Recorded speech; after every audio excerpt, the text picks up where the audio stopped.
The room was quiet, very quiet. Only one screen was glowing in the dark.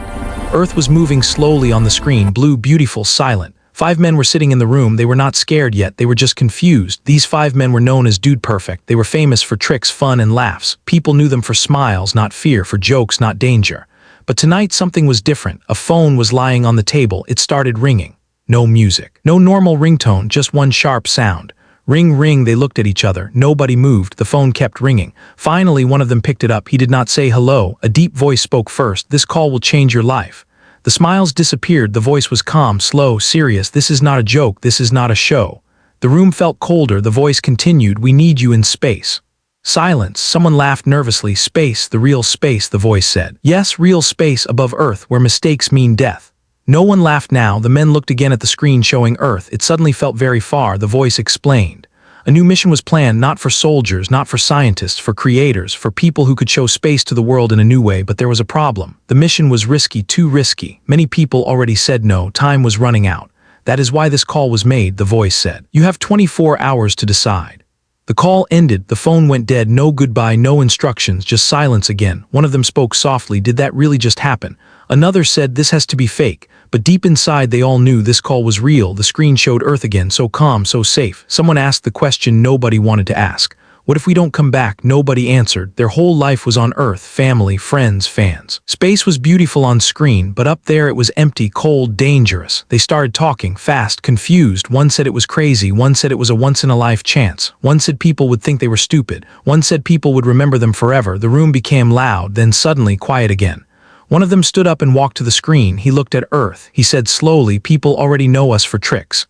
He paused. "But nobody knows what happens when normal guys face real fear." That sentence stayed in the air.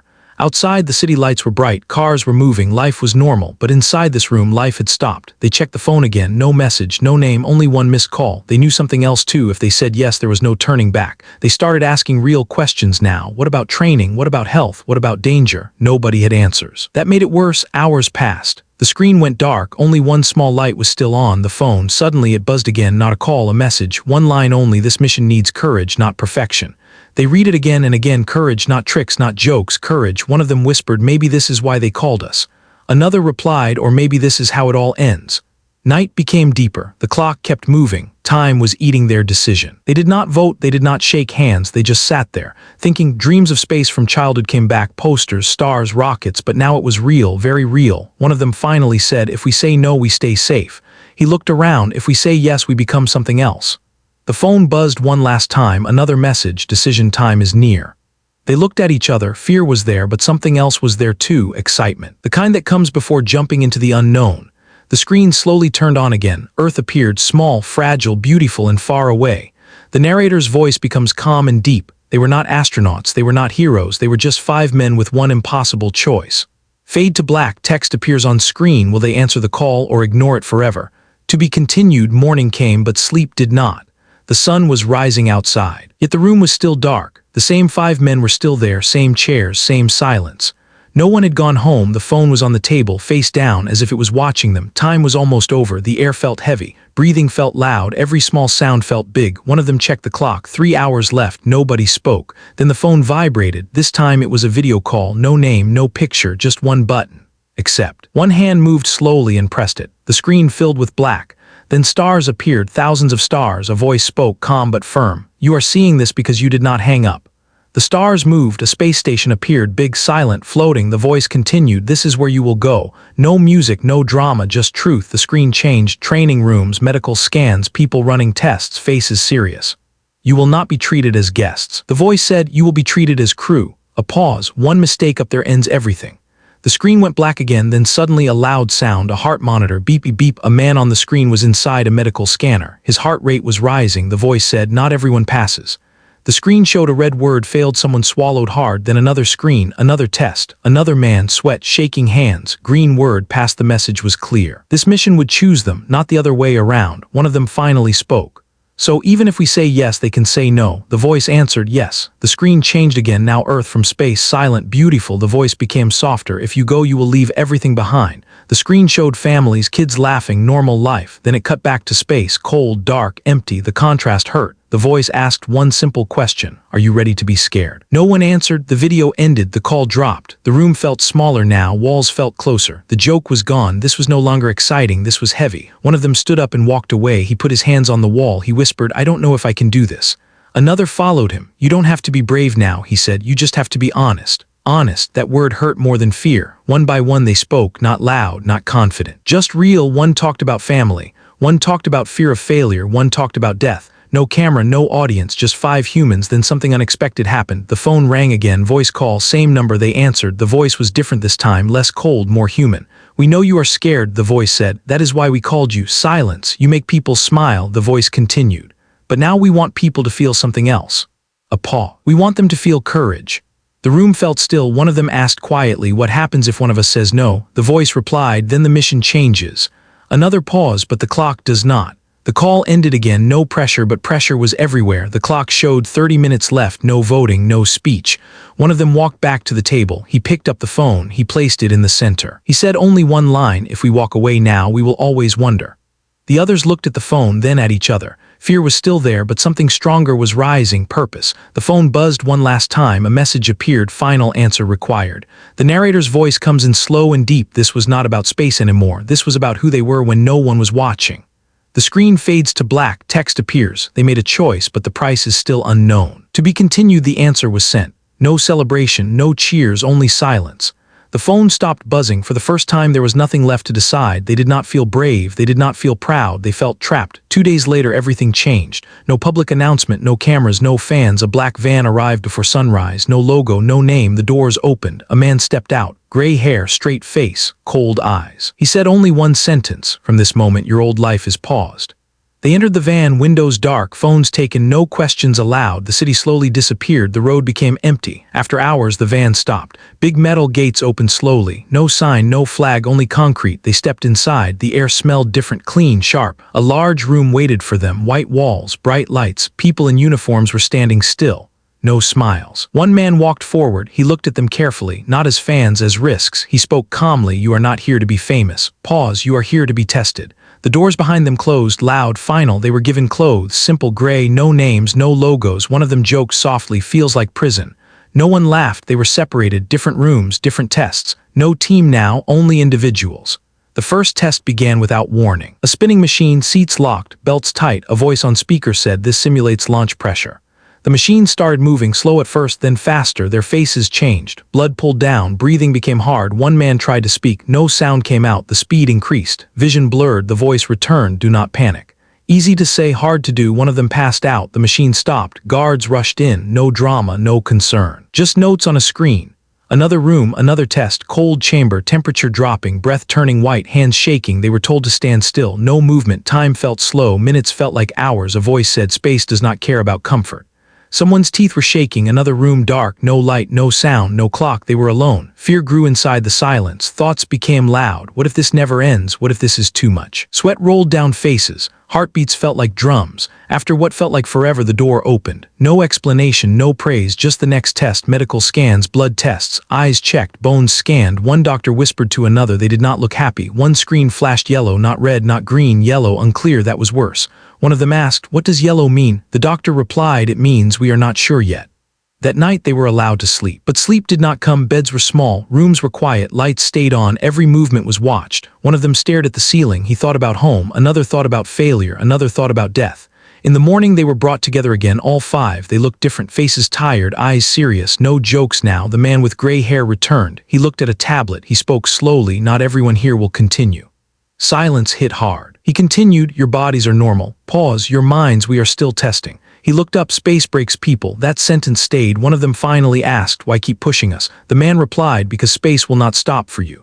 No answer could beat that. They were given 1 hour, no tests, no talking, just time to think. One of them sat alone, hands shaking. Another closed his eyes. Another stared at the floor. Fear was no longer hidden. It was open, real. The narrator's voice becomes slow and heavy. They thought the call was the hardest part. They were wrong. A loud alarm suddenly filled the building. Red lights flashed, doors locked automatically. A voice shouted on speakers, "Emergency drill, emergency drill." Confusion, heartbeats raced, guards moved fast. One instructor shouted, "Move now." They ran, not knowing where, not knowing why. Fear returned stronger. This was not training anymore, this felt real. The screen cuts to black. Text appears slowly. Training has only begun and someone is already close to breaking.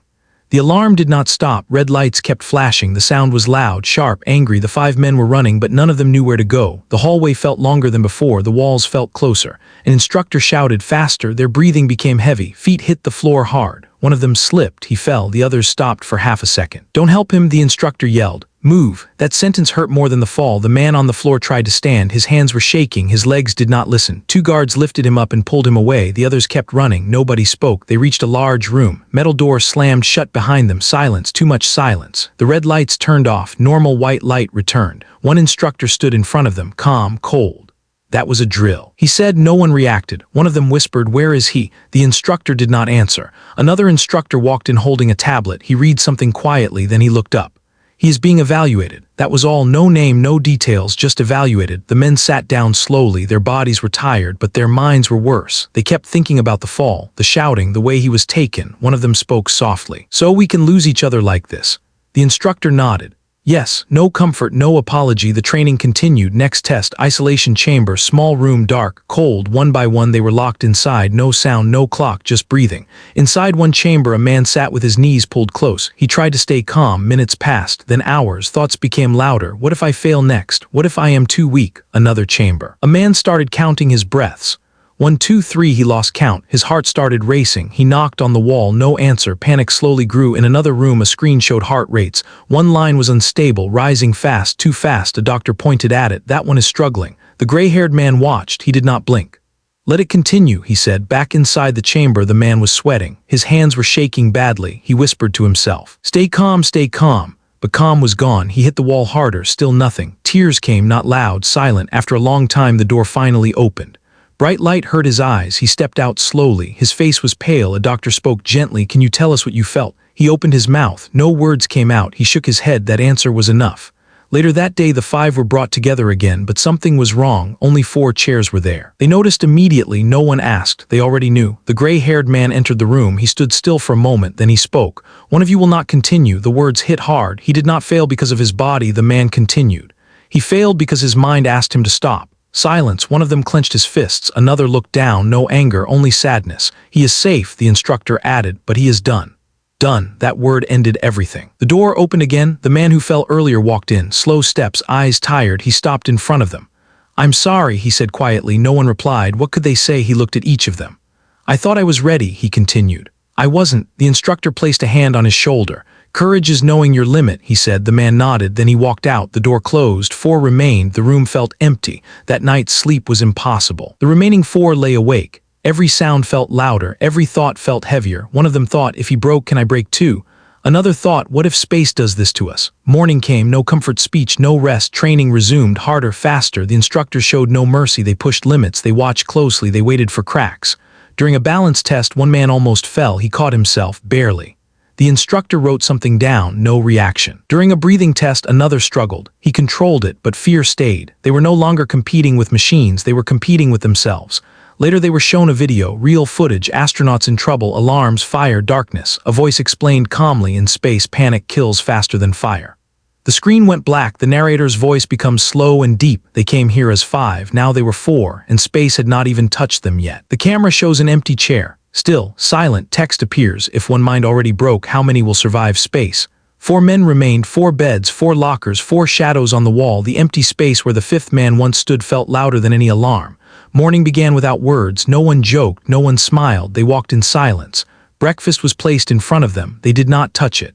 Food tasted strange when fear stayed in the mouth. The gray-haired instructor watched from a distance. He did not rush them. He waited. That was worse.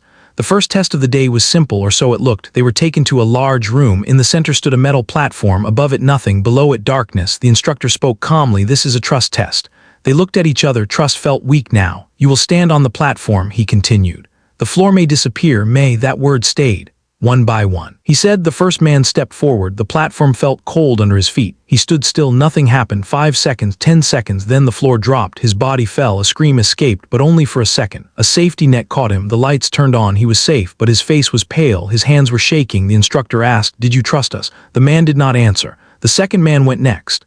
This time the floor did not drop, he waited. Every second felt like a lie. He closed his eyes, still nothing. When he stepped off, his legs felt weak. The third man stepped up, the floor dropped instantly. No warning, he did not scream, but his breath broke. The fourth man watched. His turn came, he stood on the platform. The room went quiet. His heart was loud in his ears. The floor did not move. 10 seconds, 20, 30. Then the instructor said, "Step back." Relief rushed through him, but something else came too. Anger, confusion. Why some? Why not all? They were taken back to the hall. One of them finally spoke. "They are playing with us." Another replied, "They are preparing us." No one knew which was true. Later they were separated again, this time communication test. They were placed in different rooms, connected only by voice. No faces, no gestures, only sound. A puzzle appeared on their screens. They had to solve it together. Time was limited. At first they spoke calmly. Then pressure grew, instructions overlapped. Voices became louder. One man gave wrong directions. Another followed them. The puzzle failed. A buzzer sounded. Test over. The instructor's voice came through the speaker. In space, wrong trust kills everyone. That sentence cut deep. Back in their rooms, doubt started growing. One man stared at the wall. Can I trust them? Another thought, will they trust me? The team that once laughed together now felt fragile. That evening they were shown another video. No explanation, just real footage, a space mission from the past, a small mistake, a wrong call. The result was fire, silence, loss. The video stopped. The room stayed dark. The instructor spoke softly. They trusted the wrong voice.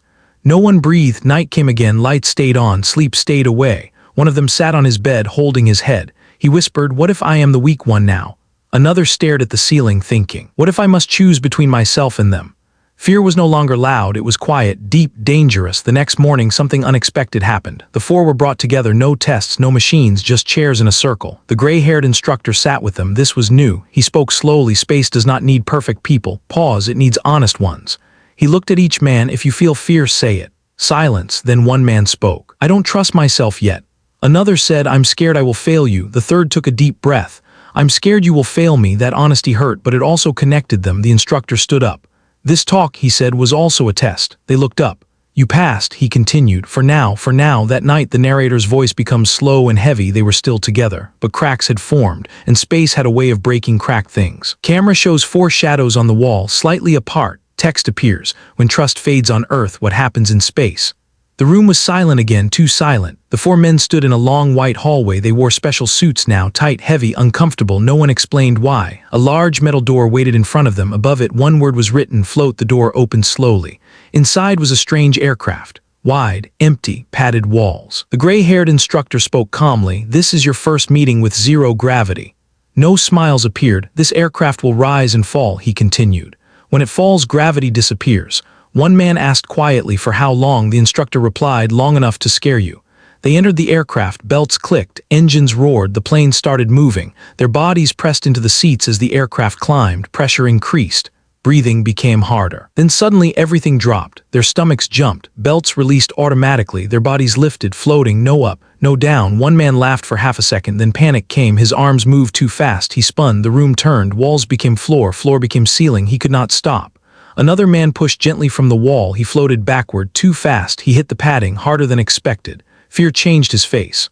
A third man tried to stay calm. Slow movements, controlled breath, but his body betrayed him. His legs floated above his head. Blood rushed, his vision blurred. The instructor's voice came through speakers. "Control is an illusion." The aircraft rose again. Gravity slammed back. Bodies dropped. Knees hit the floor. Pain, then again the fall. Zero gravity returned, this time longer, much longer. Breathing became strange. Chest felt tight. One man grabbed his throat. Air was there, but his body felt confused. Another man closed his eyes. He whispered, don't panic, but panic does not listen. One man began spinning again, faster, uncontrolled. His breathing turned wild. Heart rate alarms started beeping. A red light flashed. Doctors shouted. The instructor watched closely. Not yet, he said. The spinning man hit the wall again. His face showed fear like never before. He shouted, stop it. The aircraft rose. Gravity returned hard. The man collapsed, coughing, shaking. Doctors rushed in. The other three stood still, silent, watching. The instructor finally spoke. This is fun on videos. He paused. In space, this feeling does not stop. They flew again. Drop, float, drop, float. Time lost meaning. Bodies felt wrong. Brains felt slow. One man vomited inside his helmet. Another struggled to move his hands. Simple actions felt impossible. The final drop lasted the longest. The lights dimmed, music stopped. Only breathing sounds filled the aircraft. Then a calm voice spoke, emergency simulation. The lights turned red. One man was told to reach a panel. He tried, but every push sent him backward. He failed again and again. Time was running. Another man tried to help. He pushed too hard. Both floated away. The panel stayed untouched. A buzzer sounded. Failure. The aircraft landed. Belts locked again. Engines slowed. The door opened. Fresh air rushed in. They stepped out slowly. Legs weak, faces pale. Nobody spoke. Outside, one man sat on the ground. He stared at his hands. "They don't listen," he said softly. Another replied, "In space they never will." The gray-haired instructor walked toward them. "You just learned something important," he said. They looked up. "You cannot fight space," he continued. "You can only respect it." He turned away. Doctors guided them out. As they walked down the hallway, one man whispered, "If this was training," he stopped. "What will the real thing do to us?" No one answered. The narrator's voice becomes slow and deep. They wanted to touch the stars, but space was already touching them, and it did not feel kind. Camera fades on 4 unsteady shadows moving forward. Text appears. Zero gravity was only the beginning. To be continued. Rocket Milky. The hallway felt longer than before. The 4 men walked slowly. Their steps were uneven. Their faces still showed fear from zero gravity, but something else was there now. Worry. They were taken into a quiet room. No machines, no alarms, just a table, 4 chairs, and one screen on the wall. The gray-haired instructor entered last. He did not sit. He stood. That was never good. "You all survived zero gravity," he said calmly. No one smiled. "But survival is not success," he added. The screen turned on. Medical data appeared. Heart rates. Brain waves. Breathing patterns. Numbers moved up and down. One line was highlighted. Yellow again. The men noticed it immediately. The instructor pointed at the screen. "This reading concerns us," he said. Silence. One of the men swallowed hard. "Whose is it?" someone asked. The instructor did not answer. "Not yet." Instead, he said, "This mission has no room for secrets." That sentence felt heavy, very heavy. The screen changed. A video played, footage from the zero-gravity flight. One man spinning, breathing fast, eyes wide. The video paused, zoomed in. His hand was shaking uncontrollably. The instructor looked at the 4 men. "This reaction," he said, "was not only fear." Silence again. Another instructor stepped forward. "It may be a medical issue," she said softly. Stress triggered. The room felt smaller. One of the men lowered his head. His breathing changed. The others noticed. The gray-haired instructor spoke again. "If this continues, the mission stops." Word hit hard. Stops. All the pain, all the fear, all the loss for nothing. One man finally spoke. "Can it be treated?" The instructor replied, "Maybe." Pause. "But not if it is hidden." The screen went black. The instructors left the room. The door closed, locked. The 4 were alone. For the first time in a long time, no cameras, no tests, just truth. They sat quietly. One man's hands were clenched. Another stared at the floor. The silence became painful. Finally, them spoke. "Someone here knows something," he said slowly. No one replied. He continued, "And if we don't talk, we all lose." The man with shaking hands looked up. His eyes were tired. "I didn't say anything," he whispered. The others turned toward him. "I thought it was just fear," he continued. "I didn't want to be the reason this ends." His voice broke. "I didn't want to be the weak one." No one interrupted. He took a deep breath. "My father had panic attacks," he said. "He hid them until one day he couldn't." Silence filled the room. "I felt it today," the man said, "in the air when I was spinning." He looked at them. "I controlled it, but I don't know if I always can." No anger came, only fear. One man said softly, "If you tell them, they might remove you." Another replied, "If you don't, you might kill us." That truth hurt more than any test. The man closed his eyes. "I don't want to go to space like this," he said, "but I don't want to stop you either." Minutes passed, then one of them stood up. He walked to the door. He pressed the button. Nothing happened. He turned back. "We came here together," he said, "and we leave together." Another man nodded. "No secrets," he added. The man with shaking hands wiped his face. "I'll tell them," he said quietly. The door opened. The instructors entered. The man stepped forward. "I need to report something," he said. The instructors listened. No reaction, no judgment, just notes. When he finished, the room stayed silent. The gray-haired instructor finally spoke. "Thank you for your honesty." He paused. "This changes things." The man's heart sank. The instructor continued. "The mission will be reviewed." Another pause. "For the next 48 hours, everything stops." Shock filled the room. During this time, the instructor said, "We decide if this mission continues or ends." The door opened again. They were escorted out. No tests, no training, just waiting. That night the 4 men lay in their beds, lights still on, sleep far away. One man stared at the ceiling, another turned to the wall. The man who spoke up held his shaking hand tightly. He whispered to himself, "I did the right thing." But doubt stayed. The narrator's voice becomes slow and heavy. One truth almost ended everything, but lies would have ended more. Camera shows a red stamp appearing on a digital screen. Mission status. Under review, text fades in slowly. In 48 hours, their dream may die. To be continued. The waiting was worse than training. No alarms, no tests, no shouting, just time. 48 hours felt like 48 years. The 4 men were not allowed to train. They were not allowed to leave. They were not allowed to ask questions. They could only think. Every hour, footsteps passed outside their rooms. Every sound felt like an answer coming late. One man sat on his bed, staring at the wall. He replayed the zero-gravity spin again and again. Another walked slowly in circles, counting steps, anything to keep the mind busy. The man who shared his secret felt the worst. He wondered if honesty was courage or the end of everything. On the second day, the door finally opened. "Follow us," a guard said, no tone, no emotion. They were taken to a large room, bigger than all others. A long window covered one wall. Behind it, people were sitting, silent, watching. The gray-haired instructor entered last. He stood in the center, hands behind his back. "You have been evaluated," he said. No one breathed. "This mission was close to cancellation," he continued. One man closed his eyes, another clenched his fists. The instructor looked at them slowly. "One of you showed fear," he said. "One of you showed honesty." Pause. "Space does not forgive fear," he said, "but it respects honesty." The room stayed silent. Then he said the words that change everything: "The mission will continue." No cheering, no shouting, just quiet relief, but the instructor was not done. He turned toward the man with shaking hands. "You will not fly," he said calmly. The man nodded. Tears came, but no anger. The instructor continued, "You will stay, you will help from Earth, and you may have saved lives." The man whispered, "Thank you." 3 remained, 3 chairs now, 3 shadows. The instructor looked at them. "You will fly tomorrow." That word felt unreal. Tomorrow. They were given 1 hour outside. Real sky, real air, no suits, no walls. They stepped outside together. The sky was blue. Clouds moved slowly. Birds flew freely. One man looked up and said softly, "I never noticed how loud Earth is." Another replied, "And how safe." They did not speak much. They did not need to. That night they wore their flight suits.